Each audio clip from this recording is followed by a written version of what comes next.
Thank So, you. hello everyone, very good evening. So, it's my pleasure to introduce Mr. Mihir Thakkar. So, he's the founder and CEO of Ostrich AI, an enterprise AI governance company which is focused on enabling compliance and secure AI development in regulated environments.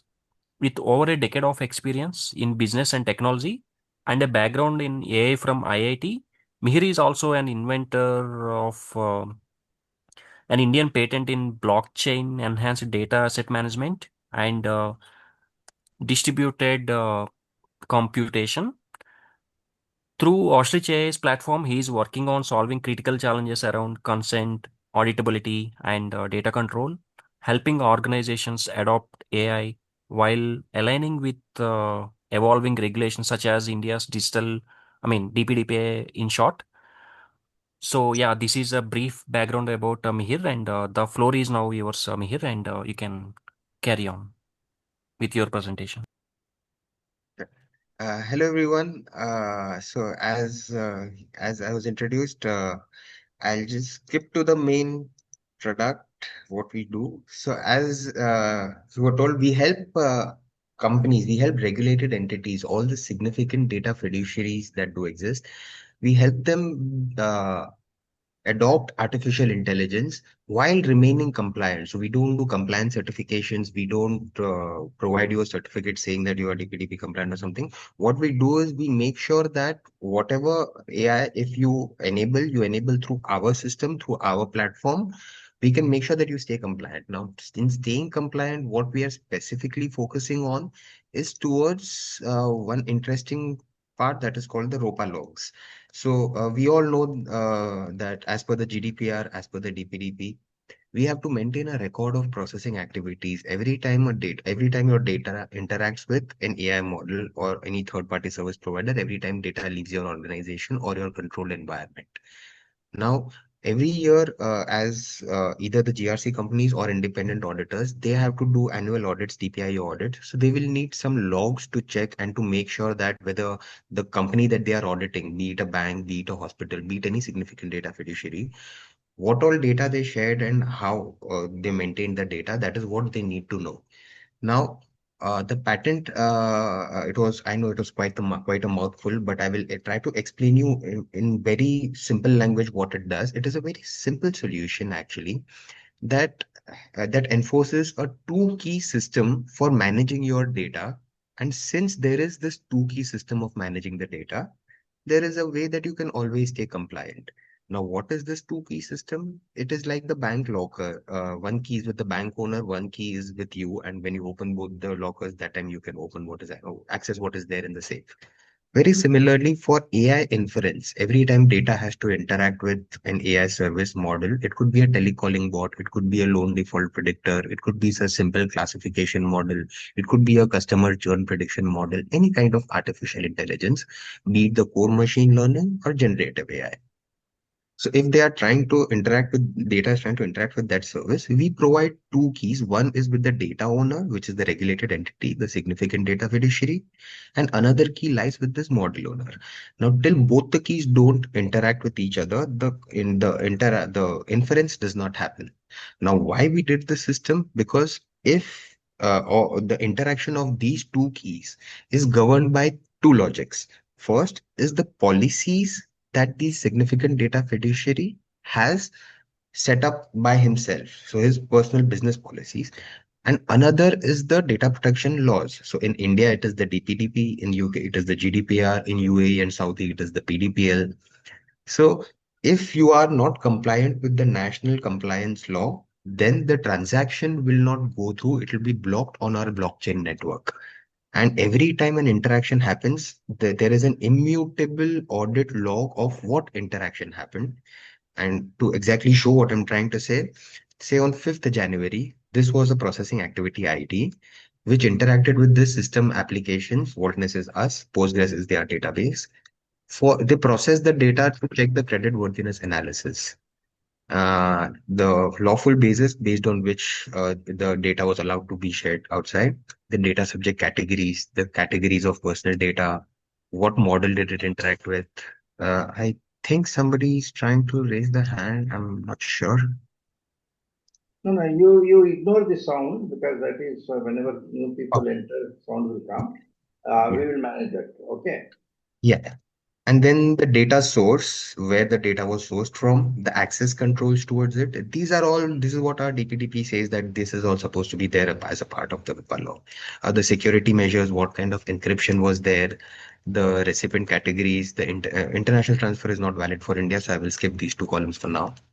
The location of the data, the retention period, this column is not there. It is from the old file. Then now what we are doing is every time this data interact, whether you do a default prediction for some XYZ person, once his data has interacted with the model and the bank has got the answer that, okay, there is a 80% chance he will default or a 70% chance he'll default, whatever they had built the model for. Once that interaction is done, we delete that data from that instance and we make sure that the data is not retained in the computer where it was processed. So we control the computer also where it is processed. So now we are interacting with the data layer, the databases of the bank, the model provider, their whole service is escrowed with us. So we know the code in and out. And we know in which computer it is being processed. And in that computer also, we have a pre-installed utility which makes sure that if any kind of data is trying to be stolen from there or data is getting retained over there, we don't allow that. We make sure that the data get deleted and only then the computer owner or the hardware owner gets access to his computer peripherals. And all this gets recorded in a blockchain hash, which is the only reason why we brought up blockchain here is because of auditability. There is no proof no proof better than a proof which is immutable. You nobody even I can't change it. And the timestamp when this transaction happened. Now all these details, our DPDP expects that a data protection officer will maintain throughout the year. Only then somebody will be able to audit it. Now, earlier this was an easy system, but if you think about artificial intelligence, just imagine the amount of transactions, the amount of times the data interacts with different AI models, especially in something like a bank or a hospital. Today, they are maybe using less of AI, they will start using more. In one day, if there are more than 100 transactions, more than 1,000 transactions, how will some a data protection officer maintain all these logs? So then they will have to retrofittingly, gather the different logs from different places and place all of them together, which is going to be a very painful job for the data protection officer, especially knowing because the data protection officers, they are coming from different backgrounds and all of them might not be technical also. So we tried to solve this use case, which is why we came up with the whole Vaultnest ecosystem. So as I explained now, to control this ecosystem, we are there at all 3 points. So this diagram gives you a clear picture of what are our products and how we actually help with all this. So on the left side, you see this is called the Vaultnest Studio. This is a SaaS product. You can log in over here, subscribe, and start using it instantly. I will show you how the product works. But you can use the Waltness Studio, you can subscribe to the studio and use it for three purposes. First purpose would be to integrate with an external AI service provider. Say ABC Bank wants to work with an Accenture or a Deloitte, provide them some data for modeling, for analytics or something. So there has to be a control layer, right? What data was shared, when it was it shared, whether it was deleted again by Accenture or not, whether they are misusing it for something else, because that data belongs to the data principal. And they are, I mean, the data fiduciary, the bank is taking the responsibility for it. So they also need to make sure that their data is protected.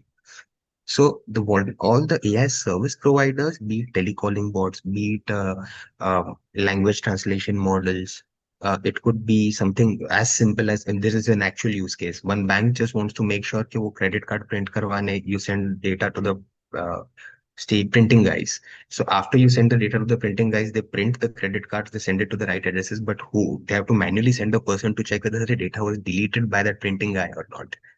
Now, that is not an AI application, but it's a very simple use case that was tested on our platform.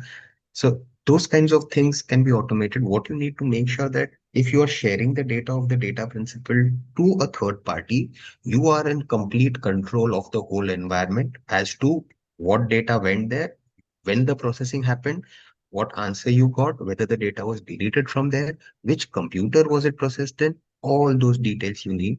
And all those details you always fetch from the backend. So studios for the bank, so they can integrate with third-party providers. They could innovate with custom-built AI solutions also. So a lot of we see all the universities. We are in partnership with DJ Sangvi College. If somebody's from Mumbai, they would know. We are also talking to IIT Bombay. We are talking to MBZ UAE, and we are partnering up with these universities because all these students, they have brilliant talent, and with vibe coding coming in, it has become very easy to develop solutions. So they can solve real world. Today the talent is getting misutilized because they are not getting real data to work on, and they don't have experience, so banks don't let them directly work with them. Here the solution is easy. The this hospital, the bank, the significant data, especially, they could just run a hackathon with secure data. Because one interesting thing that we have done on our platform is we have found a way where you could encrypt the data in a format where machines could read it but humans could not. This is called privacy preserving machine learning. We didn't invent it. It is an existing phenomenon. It's just not being utilized really well, which you could do through Vaultness, which I will show in the product. Blockchain I will get to later. It is actually a AI hardware marketplace because since we are enabling the secure orchestration of your AI models, we could also do that secure orchestration on retail hardware. People have retail hardware sitting idle. It's a very big joke. Like Nvidia prices are soaring. People are thinking AI hardware is not there. There is shortage. There is 1 year waiting for GPU. On the other hand, 70% of the AI hardware that is existing today is not being utilized. Why? Because it's a gaming PC lying at your son's home. Your son plays game in it for 6 hours. The rest 22 hours, 20, the rest 18 hours, it is just being underutilized, not being utilized. Similarly, architects, they work throughout the day. Their computers are great. AI can be processed there, but they are just staying off in the night. They also, and they could monetize their idle inventory. But again, it's a future integration. I mean, since it's a new product, people will take time to trust us and eventually trust the whole system. So that is why we usually start with Boltness Studio and Boltness Enterprise. These are the products that we have recently launched. So now, what is Boltness Studio? So it is built for regulated entities. As I said, it is a patented compliance first orchestration layer. We are a middleware, and we enable the enterprises to securely use their data without ever exposing it. If the data protection law states that this has to be encrypted, it will always be encrypted before sharing. If it is not encrypted, we will block the transaction from happening. We won't let data interact with model. So you will stay compliant. We act as a transaction engine for AI inferencing, training models, and we govern every interaction between data and model, as I said. So the use cases basically the DPOs and the compliance officers in organizations. They love us because we make the job really easier. The tech guys do not like us so much because the DLP is a bit difficult to implement, and they think that okay, it's a bit painful job, which is why to attract them, we have the other side, which is called the Vaultnest Enterprise, and we make sure that we have a lot of models escrowed with us, so it gives them an added advantage that when we are using your DLP, we could also start working with all these model providers instantly. How does it work? You connect your create, tag, and govern your data sets, connect it securely with escrowed AI models and services. So all the service providers have to escrow their models with us. We keep them. We are the secure layer for you. Then they set up the inferencing on training or deployment on the node that you select. So node is basically a computer. So data is there, model is there, it has to go into a computer and get processed. Node is our language for computers. So you can deploy it on your own computer, your on-prem hardware, or you could use our AI hardware marketplace, which is blockchain.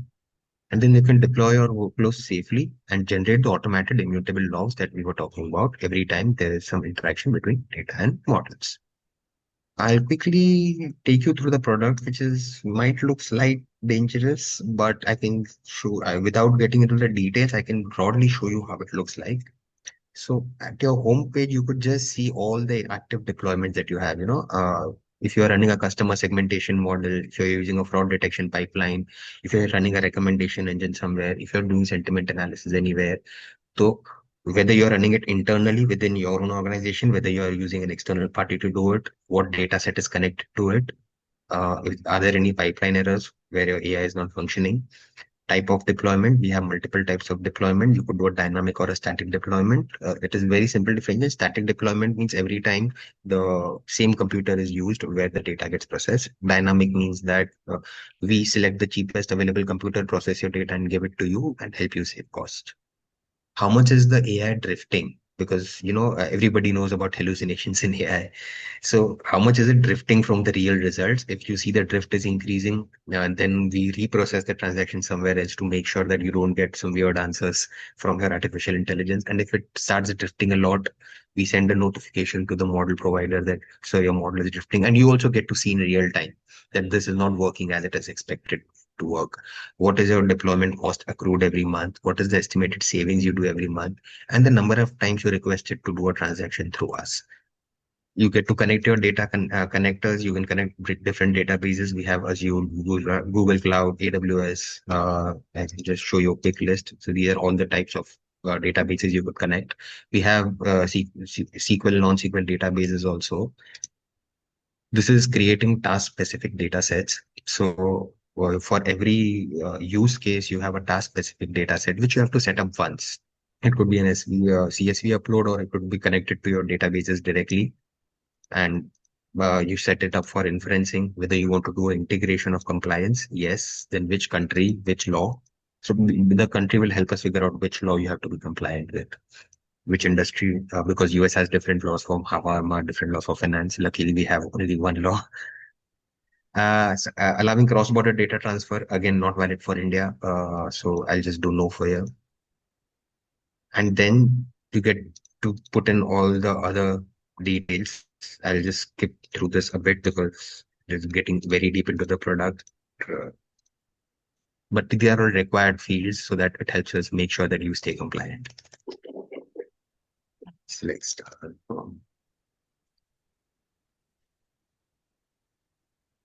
So these are all the columns that are there for your data set. Now, these might be different columns. Something might be a transaction details. This might be your Aadhaar number. This might be your name, mobile number, etc. It can have a lot of sensitive data in it. So when you connect the data, we just read the headers and try to figure out that if there is any sensitive data in it which requires encryption. So here we are doing our recommendation, and so once we do our recommendation, they can just select some column that okay, change the recommendation that okay, you are saying this is sensitive data, but this is not sensitive data. So the control is in the hands of the person using the software. We don't enforce it, we are recommending here. And if there is sensitive data, say column 2 is sensitive data, then column 2 has to be encrypted in either of the two ways. If it is not encrypted, this next button won't open up and you won't be able to share the data only. So we make sure every time it goes out, the encryption is there. Now, after that, he gets to see a summary of everything. And now they submit. Now, this is the interesting part for DPOs. So now once the technical team, because that was a too technical a workflow, but once the technical team sets this up, the data protection officer in the organization, they get to see this page where they are seeing, okay, what data set is created by who and how is it being used, whether compliance on or off, the overview of the data, where it is getting processed, whether vaultness integration is on, because if vaultness integration is on, then as I said, we will block transactions if they are not compliant.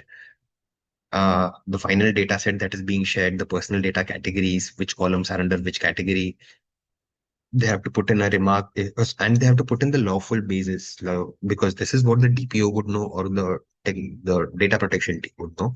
So they would say that, okay, under contract article 61B, this is the GDPR example, but in DPDP, whatever law, whatever clause allows them to share this data, they would put that clause over here and then they approve.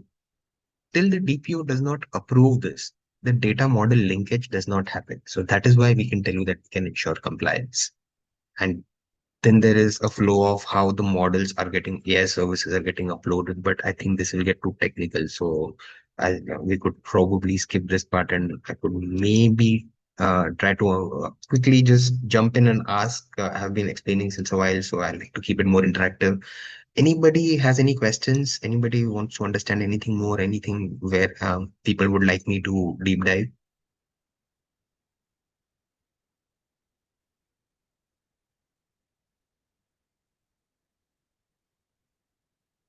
Hello, anybody there?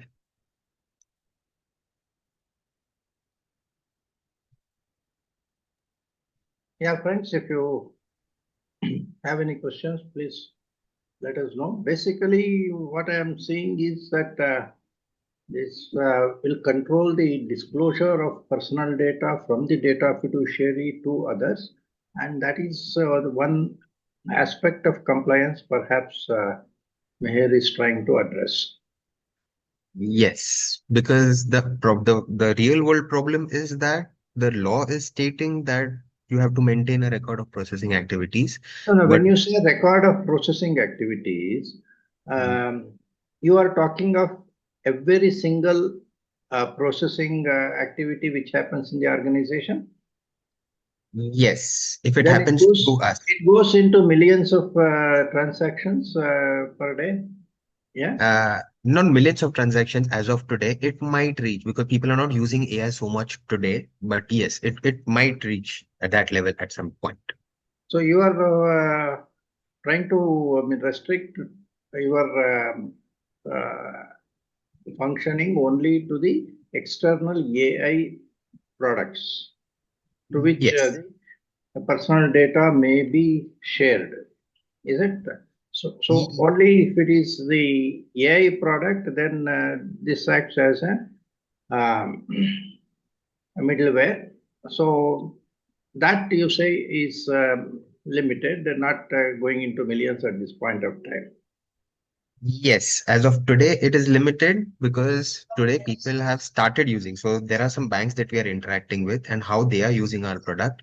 There are seven voice calling agents, seven vendors they are evaluating today for voice calling agents. They want to automatically call people and try to sell their credit cards or upsell or cross sell their products, be it credit cards, be it insurance policies. Now here also they are actually distributing some kind of personal data. They are evaluating who to call. So these, yes, sir. Yes, yes, Adepu. Yeah, No, Adepu, you have nothing, got sir. any? Yeah. No, no. Okay. Yeah. Yeah, Suresh, you have got any specific questions? Okay, you can continue, Meher. Yeah. Okay.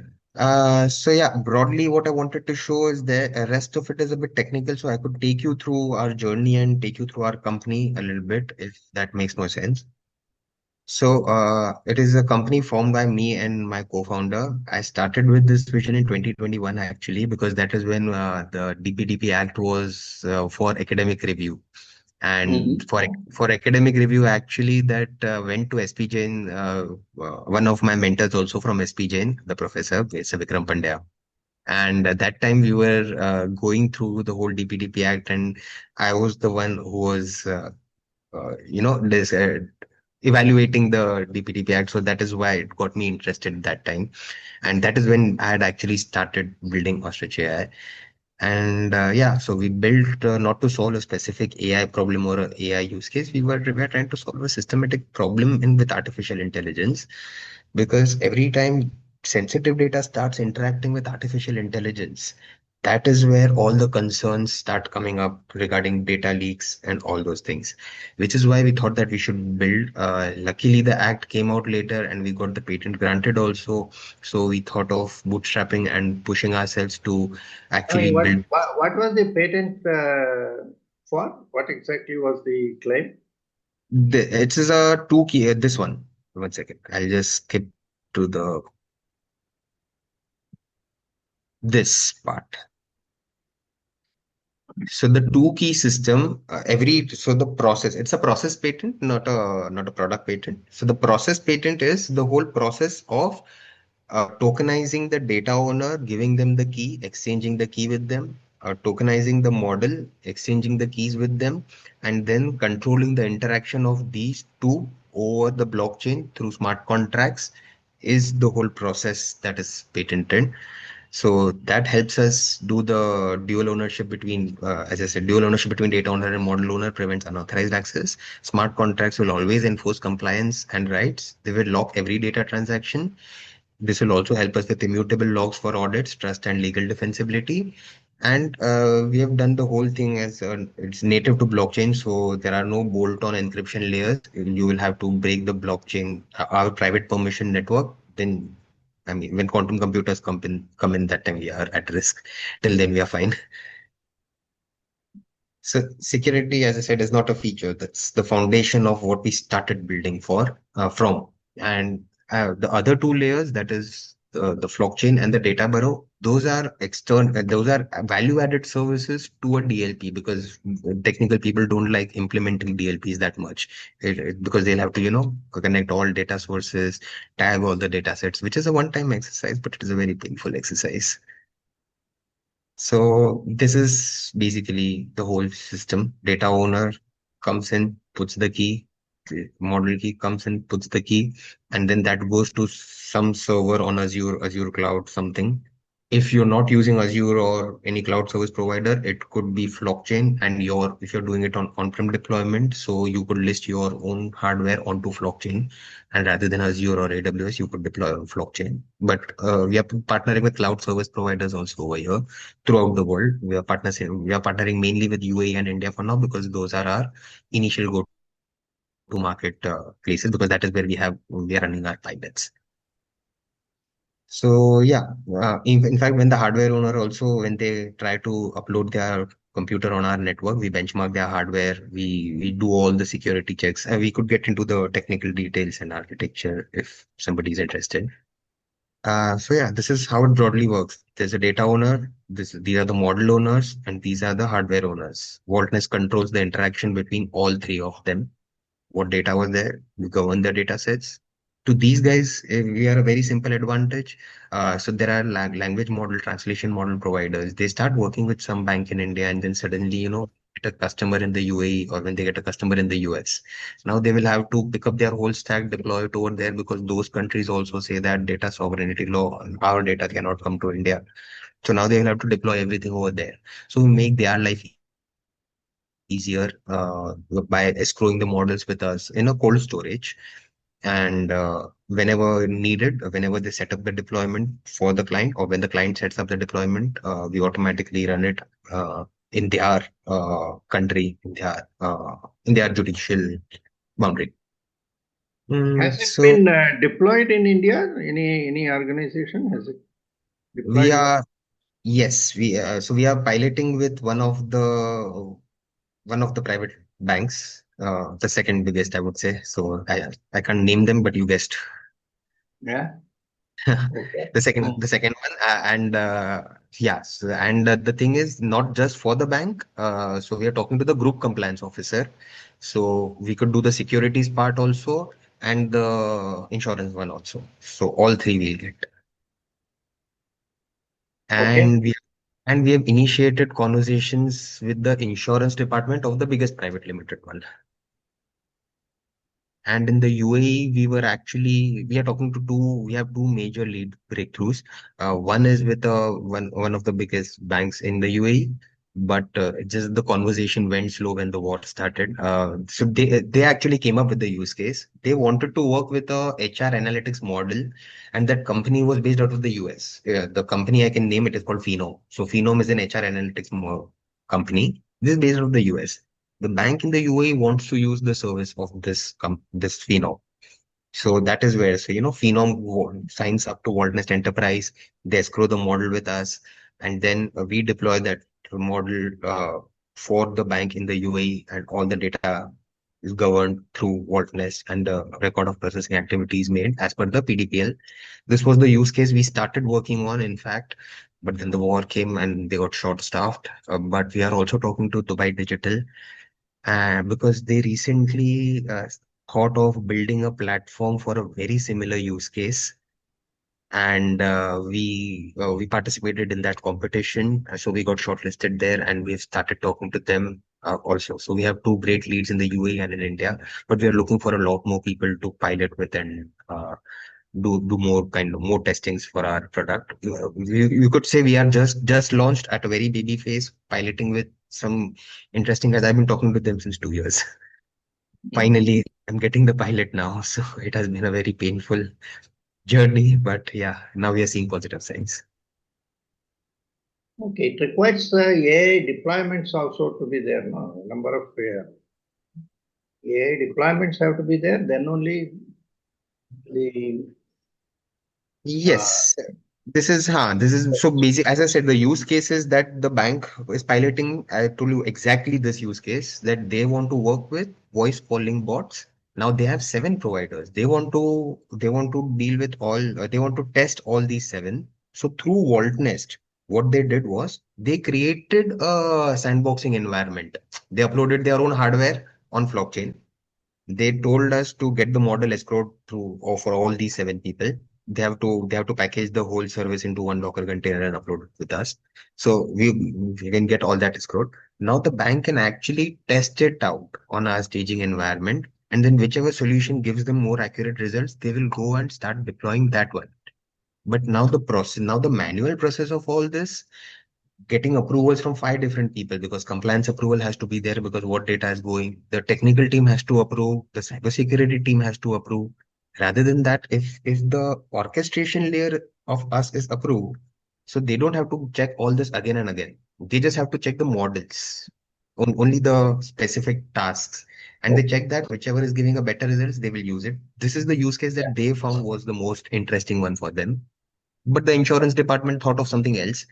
They have some use cases and they have a team of a lot of data scientists, but then they're like, we don't mind outsourcing to some IIT and seeing what the students can do. So they are more keen on running datathons. It is just that, earlier when they used to run datathons, they could give only dummy data. Now also they don't give the whole data, but the thing is we give the data in an encrypted format, but we do an order preserving encryption.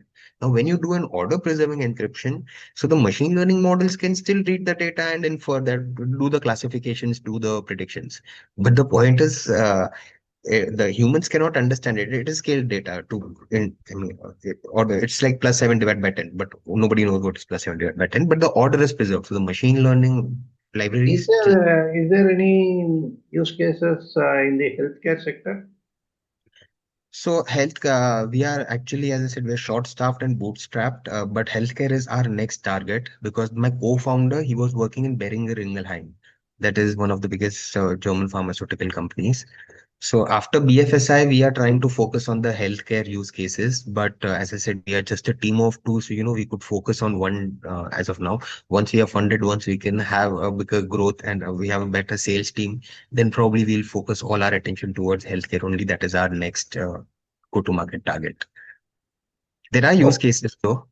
In fact, okay. one of the first trials actually was this only. There was somebody who is working with a hospital in Nasik. He had a startup product and he was doing some heartbeat abnormality detection monitor they had built. And that is when I learned that there are 52, I think, different kind of heartbeat abnormalities. And based on that scan, they can tell you that it is possibly this. So that kind of machine learning image classification model he was getting built through our platform. Okay. Yeah. Fine. Hmm. Yes, data Okay. flow, Yeah. Shivachasa was asking. Yes? Yeah. Go ahead. Go ahead. Go ahead. Yeah. So this is how the data flow works. I could show you over here. So the data connectors are connected. Data sets are made as per task specific for whichever model you have to interact. Now for the data flow. So now when you go to these models, this could be connected models, own workflows, or connected workflows. So suppose they are connected models. You go here, you connect data set. Now, so with whatever model that third party is providing, I want to connect this data set specifically. So now you have set up this connection. So now since you have set up this connection, what we do is now we ask you to set up the deployment schedule, which is next. You set up an inferencing. I want to process on this customer. So this will be the computer name or whatever. So I want to process on this computer every 1 hour or every 1 minute. I want the data to be pulled from all these connectors, all these encryptions which are set up in the previous screens. Those encryptions and everything has to happen. All the data manipulation has to happen as set up earlier. And every 1 minute, pull this data and put it in a computer where the model is. Now, the model is already there with us. So now when you have selected that it has to go into this computer, so how our process works, we have root access to that computer. So we'll put your model in that computer, we'll turn it on, we'll set up the listener, and it will wait for the input data. Now from here, when your data is manipulated and corrected and encrypted, everything has happened. This will go over here in one specific data folder. This service is supposed to read from this data folder, inference, do whatever it has to do, give the answer, and then this data goes here, and then this whole instance, whatever was there, everything from that gets deleted, including the model, including the data, everything. Again, not every time, it's all under your control. You could make it delete every time, so that is dynamic deployment. Static means the model stays, just the data gets deleted. So that is why static and dynamic. And where do you want the results to come out? It could be on an email, it could be on an IP address, it could be on through an API. Again, it depends on the kind of AI model, service, whatever. Yeah. So the different edge cases. Yeah. Anybody else who would like to perhaps get some clarifications? Kamal, I think, or Somsekhar.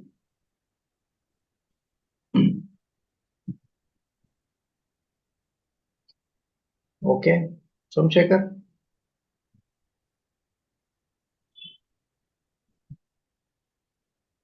So fine. Mihir, anything further you would like to share? As I see, Mm-hmm. this particular, as a middleware, this has got a potential for perhaps estimating or evaluating the AI risk to the data fiduciary, and even an estimation of the AI risk to some extent, because anyway it is interacting with the data and it is controlling the data. Now, I don't know how you are able to follow or monitor what is happening to the data at the model level. You said, of course, if it is not according to the decision rule, it will not be sent at all. Okay. Yes. Once Mm-hmm. you send out the data, if that Mm-hmm. is being misused, whether Mm-hmm. it will be possible for this software to at least make a sense of it or kind of a thing. I could not get that idea. Yes, so not completely. So as I said, that is not our USP.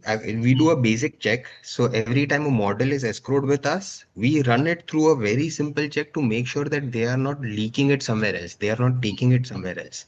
That we check. But how good is the models and the ethics of the models and the SHAP score and all those things, that we leave it to the bank to verify. So the You model. you mentioned about this hallucination risk. Now, can you just expand a little on how the data fiduciary is able to make an estimate of the hallucination risk of one specific AI with which he is connected? So, okay. So, okay. So we have a whole, not a not hallucination exactly. What it does is we check for the SHAP score. If somebody is technical over here. So that is the technical algorithmic way of finding out You the you blue use the term drifting or something like that. drift. Yes, So model yeah. drift. So model Model. drift Yeah. calculated based on some algorithmic parameters. Those Yeah. algorithmic parameters How to do you check define the model drift? how much, if accuracy was 98 when you used last time, this time the accuracy is 97. Mm-hmm. Mm-hmm. So how Okay. we do that is algorithmically, it is called SHAP score or blue score. These are standard industry Okay. defined algorithms, algorithmic way of calculating the hallucination. So that is how they compare ChatGPT and Gemini and Claude. So That okay, when you test the model, you will be able to find out that. Now, how will you find out whether the model is drifting while the um, uh, when the whole model is actually working in a practical situation? so that is so there are two ways to test it. One could be the algorithmic way of testing it. It comes. I could probably, if we have some time, yeah, I can show you. Give me 1 second. The output of the AI doesn't come back to you, no? It does. 1 second, I will show. So I'm showing it to you in a different screen, but it'll give you a picture of what I'm trying to say. So this is when they are setting up data sets and stuff. But okay.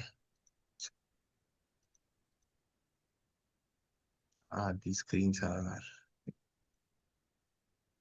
okay. So now, say for example, this one. Now, this was a AI code generation model. So this was the problem statement. Traditionally, this was being valued, whatever it was. Okay. So the algorithmic ways that I was saying now, what classic machine learning? I'll give you an example in terms of core machine learning. So core machine learning either does classification or regression or clustering or ranking or anomaly detection. So if it Mm. is classification, so these are the parameters to check in an AI world how you whether the accuracy is same or not, whether the precision is same or not. Now, what do you want us to calculate in runtime?